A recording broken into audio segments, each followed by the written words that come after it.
నమస్తే welcome to bill TV voice of voiceless ఈ రోజు ఈవినింగ్ హెడ్డింగ్ ఒకసారి చూద్దాం ప్రధానంగా బీఆర్ఎస్ లో ఒక కుదుపలా ఉంది అనేక మంది అభ్యర్థులుగా ప్రకటించినప్పటికీ బీఆర్ఎస్ ని మాత్రం వీడుతుండడం ఇప్పుడు ఒకంత ఆశ్చర్యకరంగా అయినటువంటి అంశం ఉద్యమ పార్టీగా చెప్పుకున్నటువంటి బీఆర్ఎస్ లో గతంలో ఎంపీ టికెట్ల కోసం ఎమ్మెల్యే టికెట్ల కోసం ఆరాటం పడ్డటువంటి వ్యక్తులు ఇప్పుడు ఎంపీగా పోటీ చేయడానికి వెనకం చేస్తా ఉన్నారు వేశారు అనేక మంది ఎంపీలు బీఆర్ఎస్ బీజేపీలోనూ ఇటు కాంగ్రెస్ లోనూ చేరారు ఆఖరికి ప్రకటించినటువంటి వారు కూడా వెనకకు పీకుతున్నటువంటి అంశం ప్రధానంగా వరంగల్ కడియం కూతురైనటువంటి కావ్యకు ప్రకటించిన వారు కాంగ్రెస్ లో చేరారు ఇప్పుడు నామా కూడా ఎక్కడ ఉన్నారో తెలియని ఆచూకీ దొరకటం లేదు ఆయన మరి బీఆర్ఎస్ లో ఉంటారా లేక బీజేపీలో చేరుతారా అనేది ఇప్పుడు ప్రశ్నార్థకంగా మారింది ఆయన ఎక్కడ అనేది ఇప్పుడు ప్రశ్నార్థకంగా మారిందంట నామా జాడెక్కడ బీఆర్ఎస్ అభ్యర్థిగా ప్రకటించినా కనిపించని సిట్టింగ్ ఎంపీ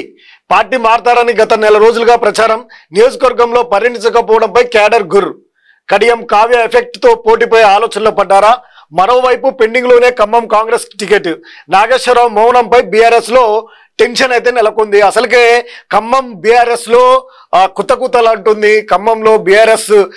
అన్ని స్థానాలను ఓటమి చెందినటువంటి బీఆర్ఎస్ పార్టీ ఇప్పుడు నామా నాగేశ్వరరావు కూడా కనిపించకపోవడంతో ఇప్పుడు తీవ్రమైనటువంటి ఆందోళన అయితే కనిపిస్తా ఉంది పార్లమెంట్ ఎన్నికల ముంగిట్లో ఖమ్మం పాలిటిక్స్ మరింత వేడెక్కాయి ఓవైపు బీజేపీ అభ్యర్థి తాండ్రి వినోద్ రావు ప్రచారం స్పీడ్ గా చేయగా అధికార పార్టీ హోదాలో ఆ స్థానం తమదేనని కాంగ్రెస్ ధీమా వ్యక్తం చేస్తుంది అయితే ఇక్కడ మిగతా పార్టీల కంటే ముందే బీఆర్ఎస్ అభ్యర్థిని ప్రకటించింది నామా పేరును ఖరారు చేసి నెల రోజులు దగ్గరవుతున్నా ఆయన మాత్రము క్షేత్రస్థాయిలో ప్రచారం మొదలు పెట్టకపోవడం పట్ల కేడర్లో ఆగ్రహం వ్యక్తం చేస్తుంది కడియం కావ్య ఎఫెక్ట్ తో మరికొంతమంది బీఆర్ఎస్ అభ్యర్థులు పోటీ నుంచి తప్పుకోబోతున్నారనే ప్రచారం వేళ నామా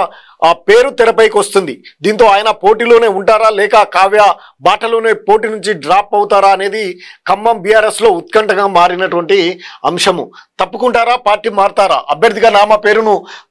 అధిష్టానం ప్రకటించినా ఆ వెంటనే తమ కుమారుడి వివాహం పనుల్లో బిజీగా ఉన్నారు ఈ క్రమంలో ఏపీలో చోటు చేసుకున్న బీజేపీ టీడీపీ జనసేన పొత్తు వ్యవహారం తెరపైకి వచ్చింది ఈ నేపథ్యంలో ఖమ్మంలోనూ టీడీపీ బీజేపీ పొత్తులో భాగంగా అభ్యర్థిని బరిలోకి దింపబోతున్నారనే ప్రచారం జరగగా నామా టీడీపీ అభ్యర్థిగా పోటీ చేస్తారని ఊహాగానాలు వినిపించాయి దీన్ని ఆయన ఖండించినప్పటికీ క్షేత్రస్థాయిలో ప్రచారానికి వెళ్ళకపోవడం సందేహాలకు దారితీస్తుంది తాజా పరిణామాలతో పార్టీ ప్రతిష్ట దిగజారడమే కాకుండా నాయకుల మధ్య సమన్వయం లోపించిందని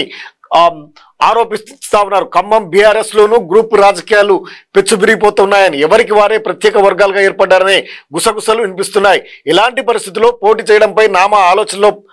పడ్డారా అని త్వరలోనే ఆయన పోటీ నుంచి తప్పుకోవడము లేదా పార్టీ మారడం ఖాయమనే టాక్ కూడా జోరుగా అందుకుంటుందంట నామా నాగేశ్వరరావు కనిపించకపోవడంతో ఆందోళన చెందుతున్నటువంటి గులాబీ నేతలు గులాబీ శ్రేణులు ఇప్పుడు ఆందోళన పడ్డారు ఇప్పటికే వరంగల్